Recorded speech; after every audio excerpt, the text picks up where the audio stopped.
Mesdames et messieurs, nous allons écouter un peu aujourd'hui l'actualité ivoirienne. Qu'est-ce qui se passe actuellement en Côte d'Ivoire? Restons branchés. Je vais vous dire une chose.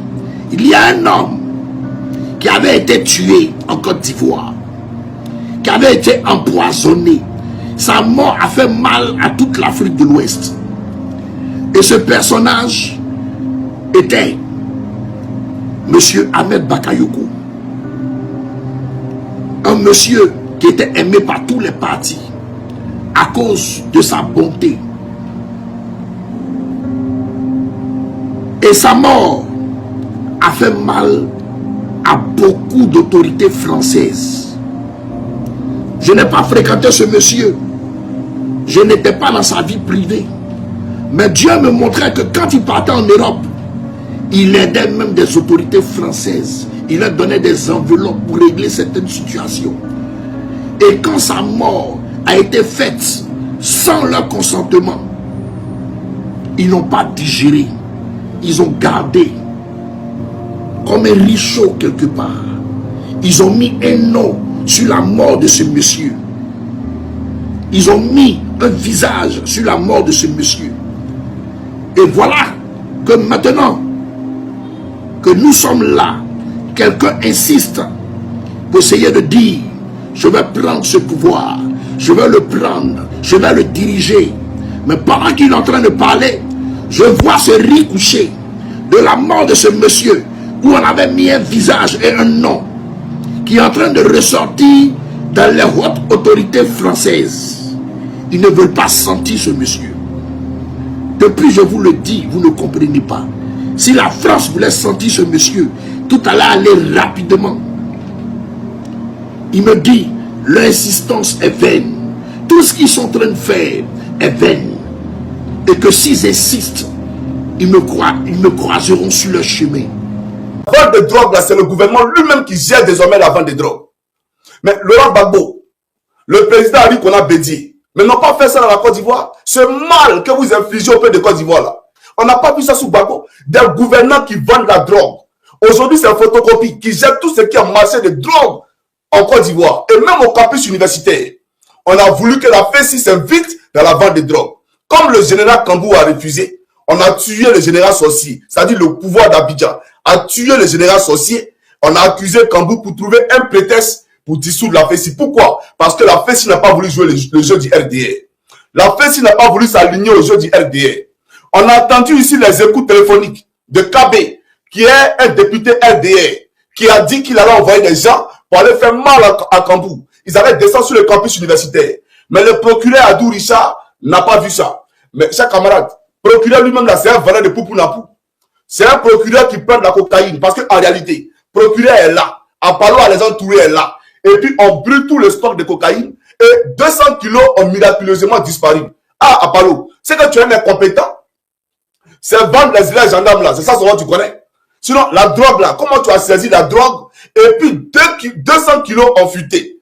Comment les gendarmes ont pu prendre les 200 kilos si Apollo lui-même n'est pas impliqué? Mais je ne suis pas surpris. J'ai dit à Kouyaté et son pôle économique là, laissez Apoutou tranquille. Allez chercher Apollo parce que dans son bureau là, il a des sacs remplis d'argent. Il ne peut pas me dire le contraire puisque j'ai vu.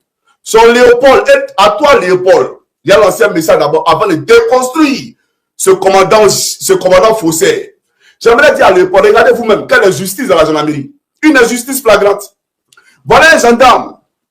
Depuis Apollo est à la tête de la gendarmerie, il ne travaille pas. Il s'appelle Léopold. Il roule les grosses 4x4 cylindrées à Abidjan, vite teintées. Là où on dit que l'Abidjan, là, il ne doit pas avoir de vite teintées. Lui, toutes ces voitures-là, c'est des blindés. C'est les voitures d'Apollo, lui, gère. D'accord? C'est l'homme a fait tous les sales boulots d'Apollo. On l'a enlevé sur les rangs. Pendant que les gendarmes sont au travail, pendant que les gendarmes sont punis, même s'ils ont manqué un seul jour de travail, on les met en prison. Lui, depuis Apollo et à la tête de la gendarmerie, il ne va jamais au travail. C'est-à-dire, nos impôts, là, on prend pour le payer. Chaque fin du mois, la gendarmerie le paye gratuitement. Mais il ne va jamais au travail, il est couché. Et il s'en va prendre l'argent d'Apollo. Et il vient donner à Apollo. Tout ce qui est sale coup d'Apollo, là, c'est lui qui gère. Apollo a des immeubles en zone 4, où il y a les Libanais seulement qui fréquentent ces immeubles-là. Qu'il vienne, lui là, il ne peut pas discuter avec Johnny Pacheco. Il sait très bien qu'il ne peut pas discuter avec Johnny Pacheco. Et c'est ce Léopold là qui gère tout ce qui est trafic illicite d'Apollo à les entourer. Et puis, au niveau de l'école des gendarmeries d'Abidjan, au niveau de l'école des gendarmeries de Torogui, et tous les commandements, que ce soit les escadrons, les brigades, Apalo a un quota sur chaque commandant d'unité. Le commandant d'unité, là, pour conserver les postes, là, doit verser un quota à Apalo.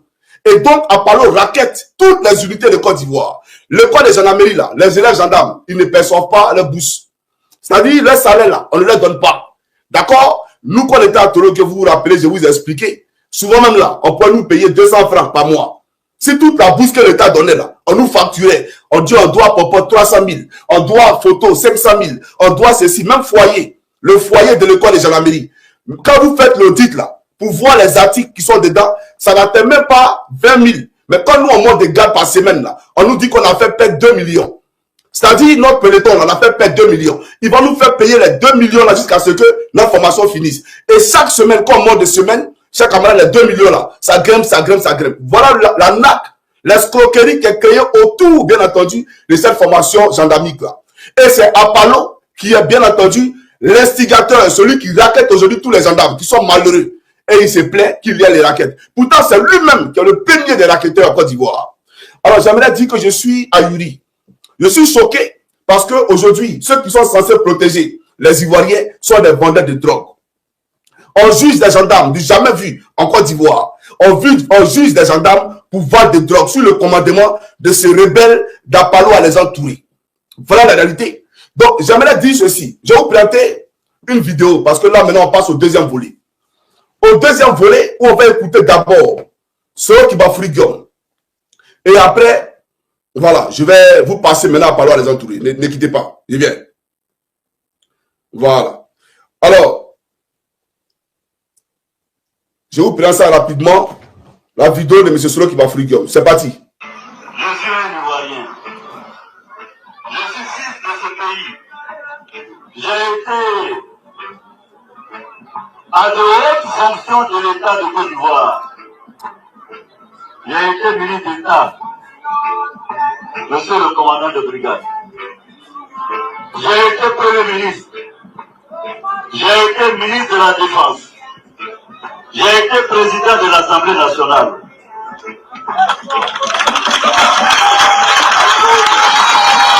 J'ai assumé mes fonctions. Si on veut cumuler les années où j'ai assumé les hautes fonctions de l'État, ça fait beaucoup. C'est pourquoi je me permets, par acquis d'expérience, de passer un message à la gendarmerie nationale pour que vous transmettiez ça au général Touré Apalo, commandant supérieur de la gendarmerie, fils de Niakara. La gendarmerie nationale de Côte d'Ivoire, malgré les crises, les guerres, les différents commandants supérieurs de la gendarmerie se sont battus pour que la gendarmerie reste une institution neutre, régalienne, qui travaille à la sécurité de l'État de Côte d'Ivoire. L'État de Côte d'Ivoire s'entendant au sens de ceux qui sont au pouvoir et aussi de ceux qui sont dans l'opposition. La gendarmerie nationale n'a pas le droit de faire de la politique. Ok.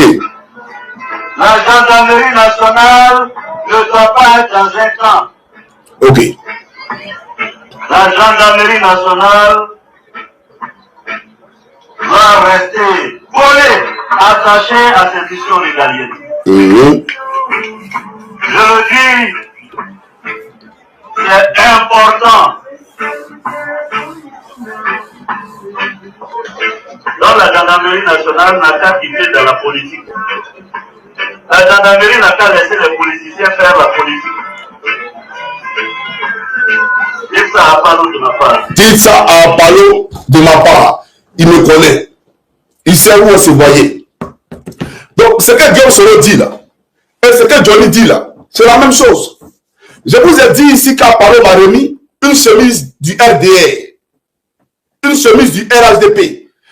À un meeting ouvert, une cérémonie d'hommage, puisque c'est Ado qui rend hommage tout le temps. On rend hommage seulement. À une cérémonie d'hommage à Alassane Draman Ouattara à Katiola, Apollo m'a remis une chemise du RDR. Et lui-même, il était en tenue du RDR dans le dit rassemblement. Et il y avait des colonels de la gendarmerie qui étaient là en tenue militaire, mais qui étaient incapables de parler. Lui, un commandant supérieur, d'un meeting, ou bien je dirais, à une cérémonie ouverte du RHDP, il porte une tenue du RDR. Mais quand Soro dit ici que faut laisser les politiques faire la politique là, mais il sait de quoi il parle. Et lui et Johnny là, ils disent la même chose. Apollo là, c'est un gars du RDR. Alors, on va donner la parole à Apollo, c'est important. Tu vois tout à l'heure, Apollo, Soro m'a dit ceci. Il y a, pour les gendarmes qui m'écoutent, vous connaissez, quand on était à Torogué, il y avait un capitaine, on l'appelait le capitaine Kanya. Lui, il ne parlait pas beaucoup. Capitaine Bakayoko. Voilà, lui, il prenait les gens, va te faire enfermer. Donc, on l'a nommé le capitaine Kanya. D'accord? Et ce capitaine-là, il est devenu colonel. Je crois, lieutenant-colonel ou colonel plein. Et quand Apollo était à la tête de la gendarmerie, comme il a toujours été depuis Draman, d'accord? Ce monsieur a été affecté à l'école de gendarmerie de Cocody à Abidjan. Donc, c'est lui qui gérait l'ancien patron de l'école de gendarmerie de Cocody à Abidjan. C'était bien entendu le colonel Bakayoko qu'on appelait à l'époque capitaine Kanya. Apollo l'a enlevé à son poste. Apollo a les entourés, a enlevé le colonel Kanya à son poste à l'école de gendarmerie d'Abidjan Cocody. Quand j'ai eu Apollo et je lui ai demandé, mais pourquoi tu enlèves le général Kanya, le colonel Kanya, à la tête de l'école de gendarmerie d'Abidjan? Apollo, tu m'as dit que c'est un soloiste. Tu m'as regardé droit dans les yeux et tu m'as dit que ce monsieur-là, c'est un soloiste. Alors, je suis un peu surpris. Parce que Apollo catalogue les gendarmes. C'est-à-dire, il y a des gendarmes soloistes et il y a des gendarmes qui ne sont pas soloistes. C'est quoi on appelle les gendarmes soloistes? Vous, les gendarmes qui m'écoutez, il faut me dire, qu'est-ce qu'un gendarme soloiste? Mon colonel, Apollo m'a dit que vous êtes un soloiste.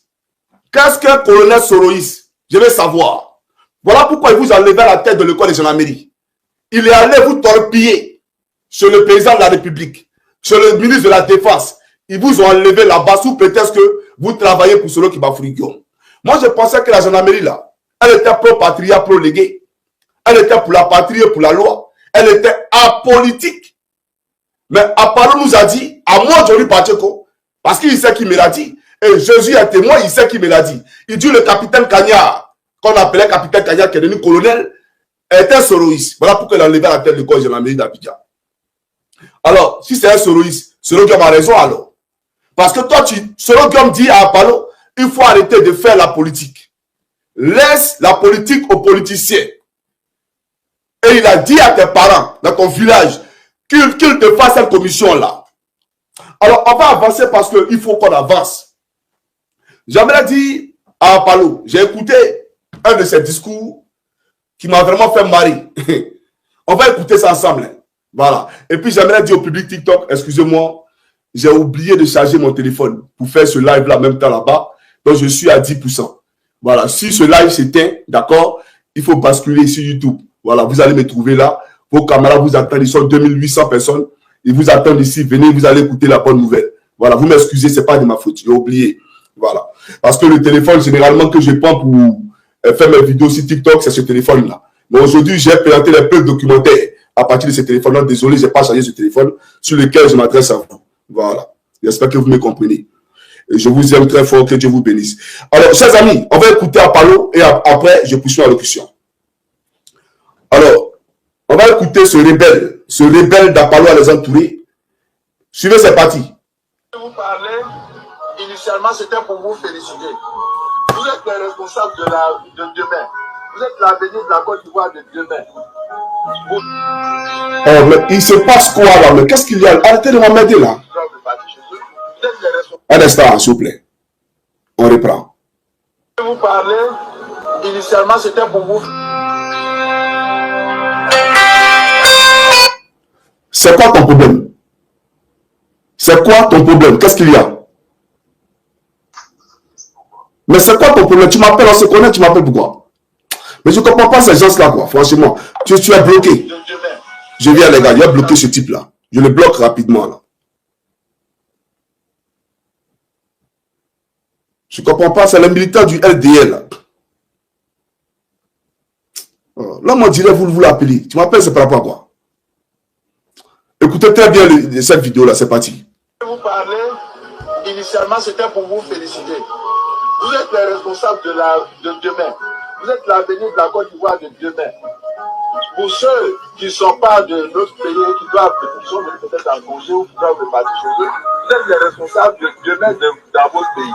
Quand quelqu'un vient vous donner l'argent pour faire du mal, pour tuer quelqu'un, pour brûler les biens de quelqu'un, pour brûler la maison de quelqu'un, pour brûler la voiture de quelqu'un, pour détruire une femme, un homme ou un vieillard ou même un enfant, et vous remarquez que cette violence que vous exercez, c'est au nom de la politique. C'est au nom des penchants politiques. C'est-à-dire que quelqu'un va vous dire, moi je suis de tel port et je suis de tel port.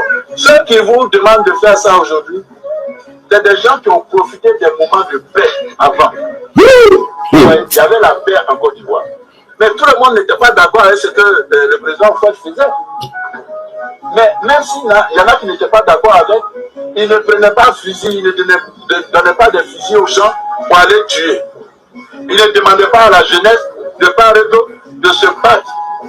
Est-ce que vous comprenez? Avec des couteaux, des machettes, ainsi de suite. D'accord. Donc, vous avez entendu ce monsieur-là. Il est en train de nous dire, à nous, jeunesse ivoirienne, en clair, que les gens qui viennent ici pour vous manipuler, pour dire prenez les armes, pour des questions d'obédience politique, etc., il ne faut pas les écouter. Parce qu'on a besoin de paix. Dans un pays, il y a toujours des mécontents. Mais ce n'est pas pour autant qu'on prend des armes pour aller contre la République. D'accord? Autant d'Oufoué. Qui était d'accord avec la politique d'Oufoué? Mais qui a pris des armes pour aller contre la politique d'Oufoué? Personne. Donc, vous n'avez pas le droit de le faire. C'est Apollo qui le dit. Hein. D'accord? Alors, il n'a qu'à écouter cette vidéo-là d'abord. Et après, j'ai commencé ma vidéo. C'est parti. Il y a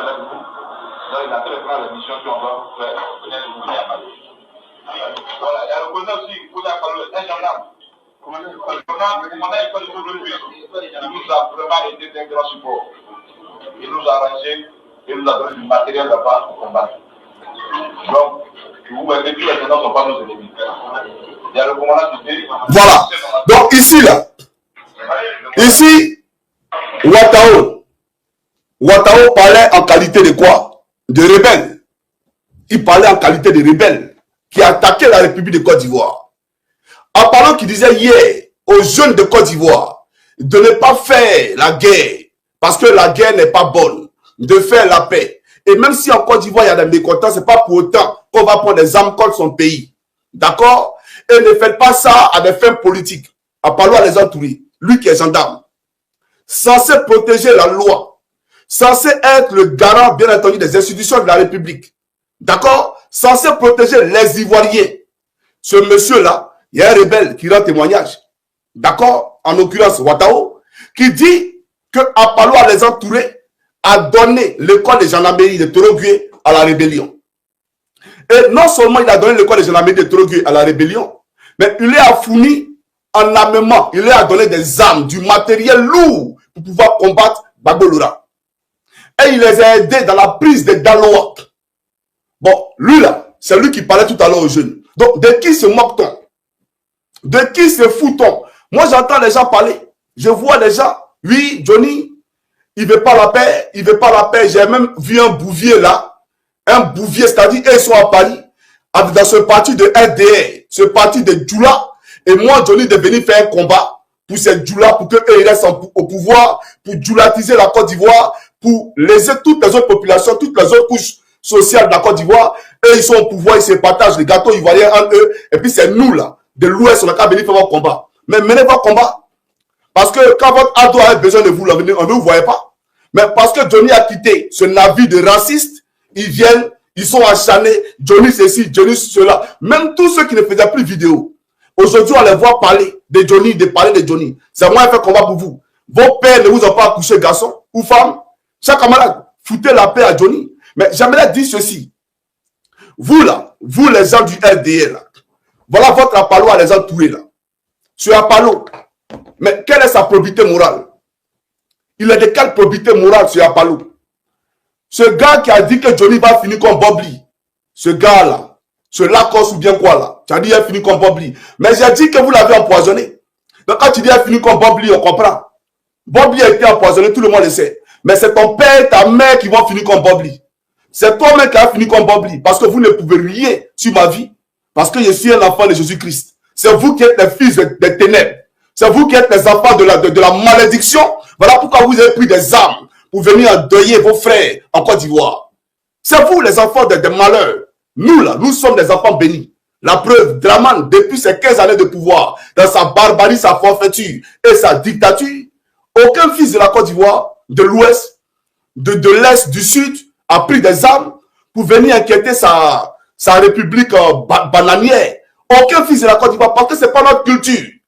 On ne se reconnaît pas dans la brutalité, on ne se reconnaît pas dans la barbarie. Voilà la réalité. Donc c'est pour dire tout simplement, parlons à les entourer. Tu es meurtrier et tu es un génocidaire. Parce que moi, ma promotion à l'école de gendarmerie là, frère, toi tu ne pouvais pas, nous les Johnny Pacheco, qu'on a promotion, dire que les rebelles sont à nos portes, ralliez-vous. On ne va pas t'écouter. C'est-à-dire que toi-même, on aime plomb dans ton corps. Tu sais ça très bien. Donc là, les élèves gendarmes là, ils sont ralliés comment? Voilà quelqu'un qui a appelé les élèves gendarmes à la place d'âme. Parce que, vous savez, un élève gendarme, il y a un adage qui dit là-bas, tu es comme œuf. Tu tombes sur quelqu'un, tu te casses. L'homme tombe sur toi, tu te casses. Ça veut dire, on peut te renvoyer à n'importe quel moment. Ton matricule là, c'est au crayon, c'est pas encore au bic. Donc on peut gommer ça à n'importe quel moment. Voilà le chantage qu'on fait affectueusement aux élèves gendarmes. Donc des gens qui sont là, sans défense. D'accord? Leur commandant d'école les appelle pour dire venez à la place d'âme. Bon, les rebelles sont là, il faut vous rallier aux rebelles. Et ils vont faire quoi? Et il dit encore, il leur donne le libre arbitre. Ceux qui n'ont pas envie de se rallier, mettez-vous de côté. Vous pouvez aller à Abidjan, il n'y a pas de problème. Ceux qui l'ont fait là, ils ont rafalé sur eux, ils ont tiré sur eux. Même sur la clôture entre le vieux village et l'école de gendarmerie. Ceux qui ont voulu escalader la clôture, à parole les a arrosés. Mais c'est un criminel. C'est un monstre. Et c'est justement pour ce prix-là, cette récompense, que Dramane l'a parachuté à la tête de l'école de gendarmerie d'Abidjan. Et en 2015, quand il devait aller à la retraite, Dramane a vu que non, il avait joué un rôle remarquable, prépondérant dans sa conquête du pouvoir. Et donc, on l'a mis comme adjoint du général Kwaku Nicolas au commandement supérieur de la gendarmerie nationale. Nicolas devait aller à la retraite. Dramane a laissé Nicolas aller à la retraite. Mais à Palo là, non seulement en 2015 il devait aller à la retraite, mais on l'a nommé général de façon à mettre un an chaque année, jusqu'aujourd'hui de 2015 à maintenant, à Palo est toujours à la tête de la gendarmerie. Comme s'il était le seul gendarme. J'ai parlé de frustration en interne au sein de la gendarmerie. Il y a des gens aujourd'hui qui sont sous-officiers, qui ne peuvent pas évoluer parce qu'ils sont pro-Gbagbo, d'après à Palo à les entourer. Ils sont pro-Gbagbo, ils sont tagués de pro-Gbagbo. Ils sont là, meurtris dans les chairs, on les punit. Là où le fils d'Apalo, qui n'a pas fait l'école des forces armées de l'EFA, pendant la rébellion, quand les Ouattao sont rentrés à l'école de gendarmerie de Tologué, son fils qui était élève gendarme, lui l'a porté un garant d'officier. Son fils est officier dans la gendarmerie nationale. C'est-à-dire là-bas, on marche sur la tête, les pieds en l'air. Voilà la frustration qu'on sait aux gendarmes de Côte d'Ivoire. Alors, j'aimerais dire à Apalo, puisqu'il a dit, ne prenez pas des armes pour attaquer votre pays. Il a compris. Tout le monde a compris. Je vais te montrer des gens ici. Il faut suivre cette télévision-là. C'est à cause de vous qui achetez la télévision. Hein. Voilà. C'est à cause de vous. Ce n'est pas à cause de quelqu'un d'autre. Il faut suivre ici. Je vais te montrer un monsieur. Il s'appelle Chérif Ousmane. TikTok, vous pouvez suivre ici. D'accord? Voilà. Quand il dit c'est à cause de vous achetez là. Voilà l'autre télévision là-bas. Voilà cette télévision ici. Et puis dans le salle de mes enfants, voilà. Voilà la télévision là-bas. C'est à cause de vous achetez ça là. Et puis moi-même dans ma chambre là. Voilà, voilà l'autre télévision là-bas. Voilà ça là-bas. Voilà. Donc c'est pour dire, j'ai acheté ça là pour vous. Ça c'est pour mes vidéos. Faut suivre ici à Palo, c'est parti. Voilà. Faut suivre ici, c'est gratuit. Hein? Voilà, faut suivre. Je vais te montrer les gens. C'est des rebelles.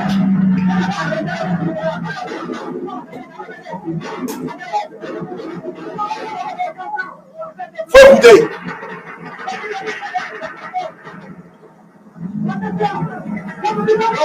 Tirez.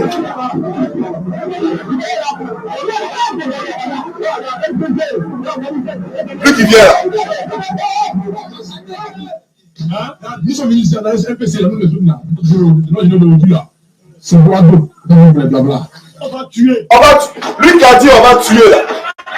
Lui qui a dit on va tuer là. Un instant s'il vous plaît. Lui qui a dit on va tuer là. Lui qui a dit on va tuer, c'est le gars du corps.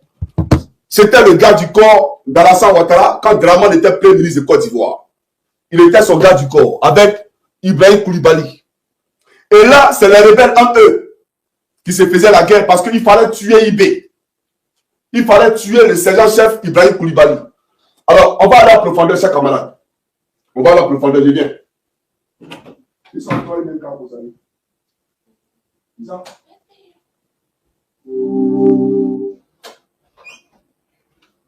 Voilà. Donc, lui qui dit on va tuer là, c'est le gars du corps d'Alassane Dramane Ouattara. Quand Ouattara était Premier ministre de Côte d'Ivoire, ce monsieur-là fut son gars du corps. Et c'est lui, Ibé et Chérif Ousmane qui ont renversé le président Aimé Henri Konan Bédié. C'est lui. D'accord, aujourd'hui il est mort parce qu'il a mené le mauvais combat. Il est mort parce qu'il a suivi Dramane. Aujourd'hui il est mort. Mais je vais vous présenter encore cette vidéo à nouveau. Vous allez voir vers la fin de la vidéo quel personnage vous allez voir sur votre écran. Alors suivez, on va vers la fin de la vidéo. Ici, les voici en train de traquer les hommes de Chérif Kass, les hommes de Ibé. Voilà. Les voici ici. Je vais vous montrer maintenant. Ça, c'est Chérif Kass. Ils l'ont tué. Vous allez voir son corps. Voilà, ils ont tué Kass. Voilà, voilà Kass ici. Voilà Kass ici, ils l'ont tué. Comme vous voyez là. Ça, c'est les gens de Dramane.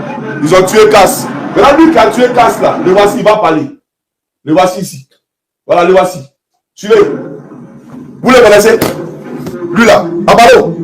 Tu connais lui là? Tu le connais oui ou non? C'est un général dans ton armée. Hein? Voilà, c'est un général.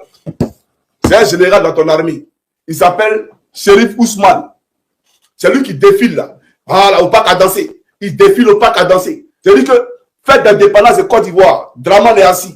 Toute la Côte d'Ivoire est réunie. Et un rebelle vient défiler. Un rebelle qui vient défiler devant tout le monde. Mais, apparemment les entourés. Comme tu as dit aux enfants de Côte d'Ivoire, c'est toi qui as dit. C'est pas moi qui ai dit. Tu dis pourquoi on attaque le pays? Pourquoi on fait la guerre pour des hommes politiques? Pourquoi? Mais Apollo, pourquoi tu as vendu le corps de gendarmerie?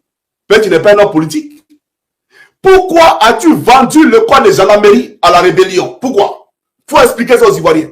Gbagbo Laurent t'a fait quoi? Gbagbo Laurent là, mais c'est un président qui te devait de faire bien entendu ton travail. Parce que tu t'es payé avec l'argent du contribuable ivoirien.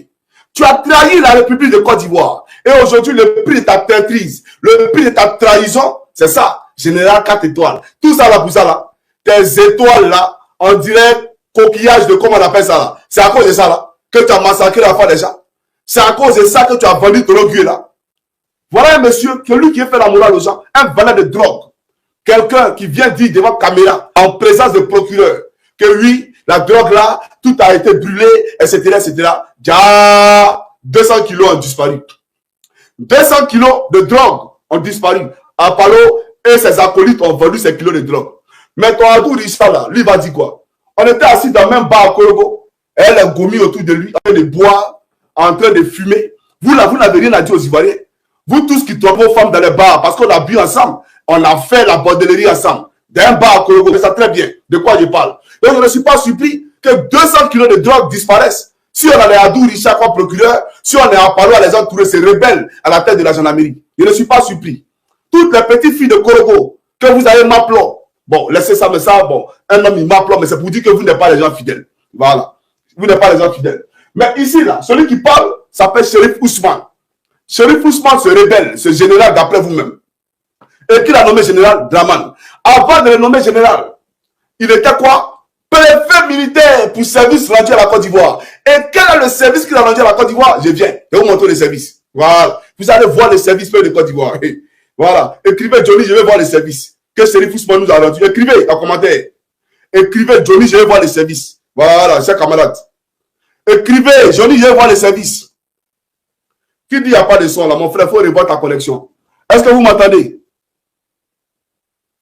Ah, on dit, il y a son mon frère, il a écrit, je vais voir les services. C'est toi qui n'as pas un bon téléphone. Après, il faut rentrer dans mon inbox. Il va voir ce qu'il peut faire pour toi. Il va te trouver un téléphone. Voilà. Johnny Pacheco, il peut te trouver un téléphone. C'est pas un problème. Après, tu rentres dans mon inbox.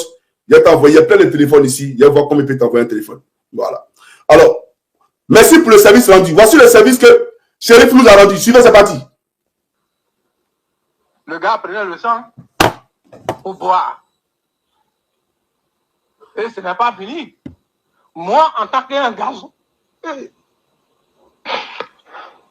mon ami garçon me fait couper, puis il me pèse. Moi, vous les députés Kaberi, là, ça fait plus d'une maturité, d'une responsabilité. Un homme qui vient parler, qui vient témoigner de ce qu'il a vécu, vous riez. Moi, je ne sais pas. C'est pas normal. Quelqu'un qui dit qu'on l'a violé, puis vous riez. Je ne suis pas d'accord. Donc, chers Ivoiriens, voilà le service. Enfin, Alassane Ouattara est sorti. Peuple de Côte d'Ivoire, je vous demande pardon. Je vous demande pardon, peuple de Côte d'Ivoire. Parce qu'Alassane Ouattara vient de sortir. Alassane Ouattara vient de sortir. Donc, je vous demande pardon. La famille, vous savez pourquoi je vous demande pardon? Parce que ce matin, je me suis trompé sur les noms. Je me suis trompé sur les noms. Quand j'ai vu Abdoulaye Diop, automatiquement, j'ai fait allusion au ministre des Affaires étrangères du Mali. Abdoulaye Diop du Mali. Donc, il y a eu confusion. Déjà, le président de la commission de l'UEMOA, c'est un Sénégalais. Je viens de vérifier l'information. Ce n'est pas un Malien, mais c'est un Sénégalais. Ce matin, je n'ai pas poussé mes recherches loin. J'étais pressé, je devais aller au Bara. Donc j'ai regardé vite fait, j'ai vu Abdoulaye Diop tout de suite. Je me suis dit, c'est le ministre des Affaires étrangères du Mali. Donc je n'ai pas fait attention. Et je vous ai dit que c'était le ministre des Affaires étrangères malien. Non, ce n'est pas lui. Celui que Alassane Ouattara aurait rencontré est plutôt un Sénégalais. Un Sénégalais. Mais la question que je me pose, est-ce que ce gars-là et puis Alassane Ouattara sont vraiment croisés? Parce que le Sénégal est dans le faux. Le Sénégal, aujourd'hui, selon certaines informations, et après avoir parlé avec plusieurs personnes, l'information que j'ai reçue, on dit que c'est eux qui sont derrière cette histoire des pays amis qui auraient trahi l'AES. Selon les informations, on me dit que c'est le Sénégal. Donc, je n'ai pas confiance au Sénégal. Si une personne de l'AES, une personnalité de l'AES croise Alassane Ouattara, là, je sais qu'il n'y aura pas de tricherie. À part ça, là, toutes les personnes qui vont croiser Alassane Ouattara, ils peuvent tricher. Ils peuvent tricher parce qu'eux tous sont dans la danse. Eux tous sont dans la danse. Ce Abdoulaye Diop là, je n'ai pas confiance en lui, donc je ne peux pas dire que Alassane Ouattara a vraiment croisé ce gars-là. Ça peut être un montage. Je prends un petit exemple. Regardez cette photo-là. Regardez les yeux des personnes sur la photo. Tout le monde a les yeux ouverts. Sauf Alassane Ouattara. On peut me dire non, c'est le moment où on voulait tirer que ses yeux ont bougé. Non, non, c'est Doi. Là, on a l'impression qu'Alassane Ouattara est bon, c'est-à-dire l'aveugle. Il a un œil crevé et il a un œil qui ne fonctionne plus. Donc, c'est comme si on nous a présenté un Alassane Ouattara qui est aveugle dans cette photo. Or, ce que nous savons, Alassane Ouattara n'est pas aveugle. Donc, pourquoi on nous présente un Alassane Ouattara qui est aveugle? Chers frères, ils vont dire, oh, mes soldats, tu aimes toujours trouver quelque chose à quelque part. On prend l'exemple, la photo où ils sont assis là. On a l'impression que ça a été retouché. Regardez la position d'Alassane Ouattara, regardez la position de Abdoulaye Diop. On a l'impression que ça a été retouché.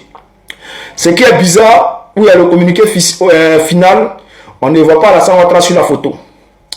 Dans le journal de 20h ce soir, ils peuvent vous montrer des vidéos. Mais si ce gars-là, si jamais il est en complicité avec Alassane Ouattara, le gouvernement RHDP, pour nous présenter des fausses photos, bah, pour les vidéos, je n'en dis pas plus.